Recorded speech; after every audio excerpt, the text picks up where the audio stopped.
I thought that a pallbearer, the name changed depending on who passed away. So had I passed, it would have been a Greg bearer. Had my friend Mark passed, it would have been a Mark bearer. And someone was like, no, that's not actually how that works out. And being like, oh, okay, thanks.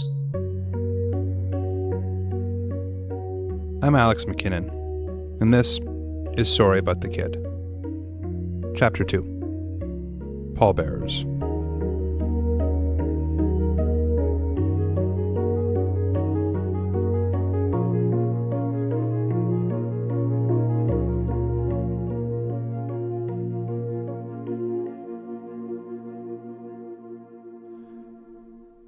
Two or 3 days after my brother died, there was a wake at an old Greystone funeral home, a few blocks from my house. I remember spending hours there, sitting beside my parents in the dark, wood-paneled room, feeling small in my chair. A constant stream of people coming and going.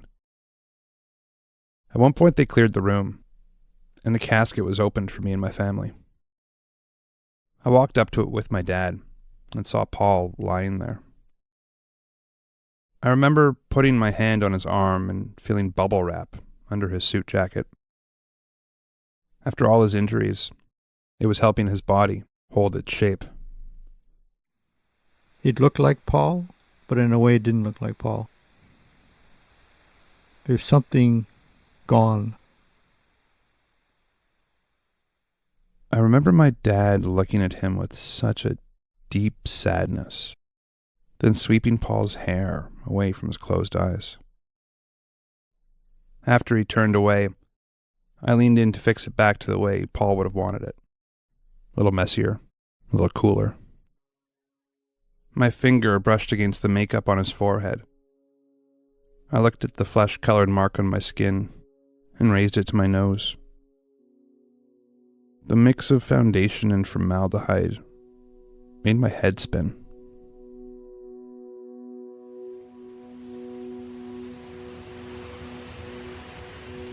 When we arrived at the funeral the next day, at a church just down the street from where Paul was killed, it was already packed. People were spilling out onto the steps, and TV news crews were filming it all. There were nearly 1,000 people there, many of them teenagers, dressed in their school uniforms from all the schools nearby. They lined the walls of the main floor and filled the seats in the gallery. My sister Sarah gave a eulogy. If Paul was here, he'd be, I think he'd just be staring here open-mouthed, saying, oh my God, you're so popular. Towards the end, Paul's old boombox was set up at the front of the church to play his favorite song. I remember it very clearly. The song Stairway to Heaven played. That's pretty much when everybody burst out crying even more than before. Paul's childhood girlfriend, Zoe, was sitting in the balcony. And at the same time the song was playing, for some reason we looked down and saw that there were rows and rows of police officers, and we were all pretty freaking angry. My dad had actually invited the cops from Station 15 to come see what they'd done, and a bunch had shown up, but not the officer who'd been driving the car.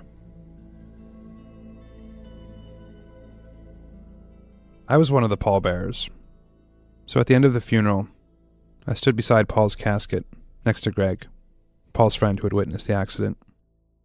Yeah, I remember being a pallbearer and walking Paul out of the church.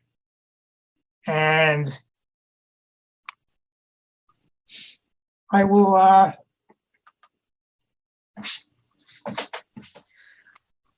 also never forget the look of your mom and the pain in your father's face.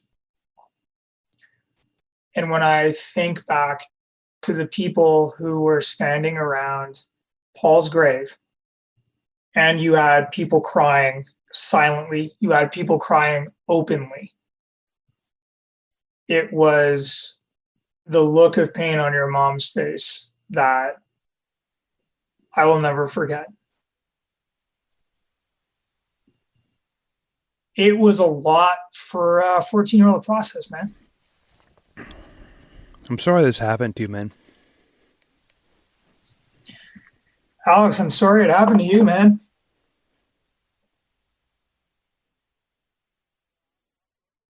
It's kind of jarring to listen back to this conversation as we're putting this episode together. I'm comforting Greg as if this didn't happen to me, too. As if it happened to somebody else. I think it's the most natural thing in the world that a little 10-year-old would stop all that feeling because it was just too painful. And you wouldn't know at that age how to let it out. Right. And somehow it got stuck a little bit there. I've started seeing a therapist to talk about Paul. Because it almost gets frozen. Like it's, shock is like ice. It freezes. All that sadness and that anger is kept in a box. She's a retired grief counselor named Yvonne, and she has her own connection to my brother. I mean, I never go past that area without thinking about it. Never. She was sitting in her car, waiting at the red light at the crosswalk, when Paul was killed.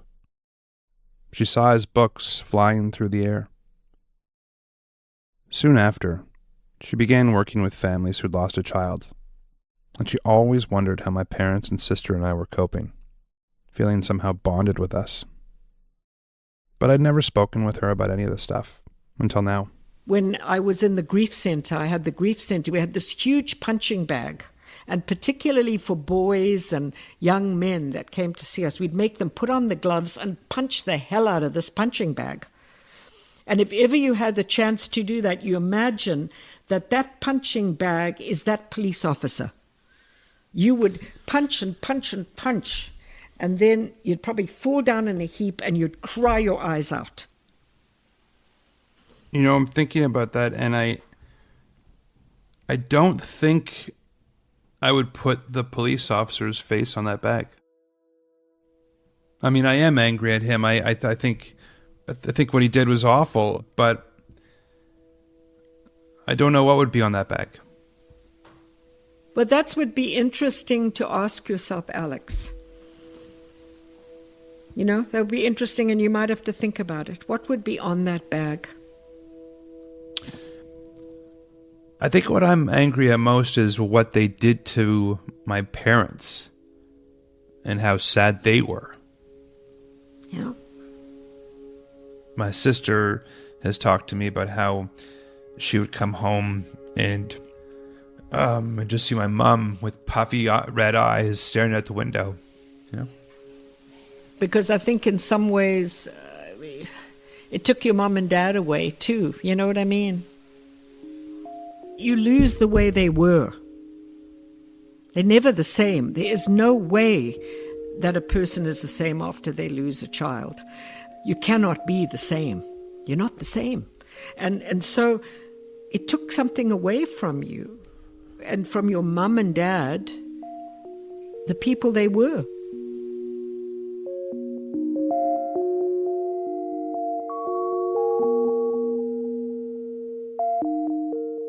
In the first few days and weeks, it felt like all life had been sucked out of the house. We'd lost Paul, but my mom seemed somehow dead too. Catatonic. She never smiled and barely slept. I did not want to forget. I didn't think I'd be able to take the shock again. If I ever forgot for a moment, if I ever fell asleep and forgot. So I woke up every morning and said, Paul's dead. It was all it seemed very unreal.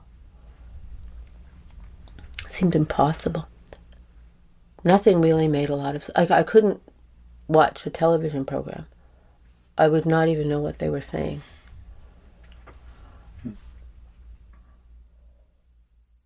It was a hard year in some ways to be your mother's friend.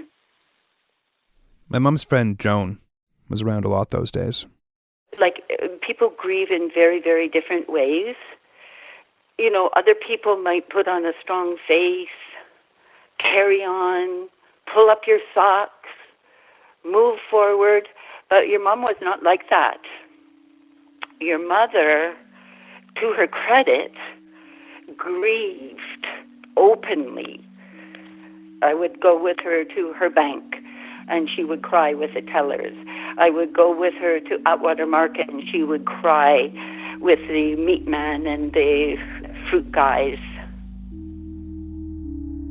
My sister and I started pulling away from my mom a bit, not wanting to be home as much because home was so sad. I was grieving that Paul wouldn't have a life, that he wouldn't live his life.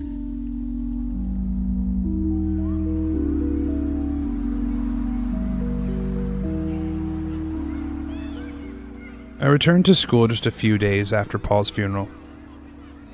I remember the strangest feeling of being in the schoolyard and sensing a change. Kids were looking at me. Girls I thought were cute would come up to me and tell me they'd seen me on the news the night before.